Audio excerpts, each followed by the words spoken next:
პროგრამებში გაქვთ ჩართული, მაგრამ მე როცა ნახებდენზირები მე არ მომობ ჩემ პიროვნებაზე. მოიმატა და დღესდღეობით ჩვენი ხუთები უკვე აიგეს და მოგვინდათ. მე რა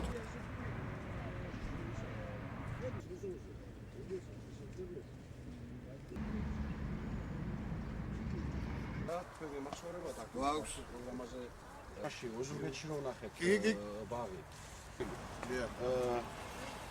შენს გამოებელია. შევისწავლეთ, რა თქმა უნდა, იადაგის დამუშავება, გასხლა, პროგრამამ გაამართლა, მოსახლეობა ძალიან კმაყოფილია. პირადად მე დარწმუნებული ვარ, რომ მივიღე კარგი ხარისხის მანდაინი, რაც არ მქონდა არადროს. ამ პროგრამის ფარგლებში ხდება ფერმერთა კონსულტირება, სწავლება, არა მარტო თეორიულად, არამედ პრაქტიკულადაც. როცა გვაქვს სურვილი და ასეც უნდა იყოს ბუნებრივია, რომ ჩვენი პროდუქცია იყოს ხარისხიანი, კონკურენტუნარიანი ბაზარზე, სწორედ უნდა ჩაერთონ ასეთ პროგრამებში აქტიურად, მეტი მონდომებით, რათა გავიგოთ მთლიანად ტექნოლოგია.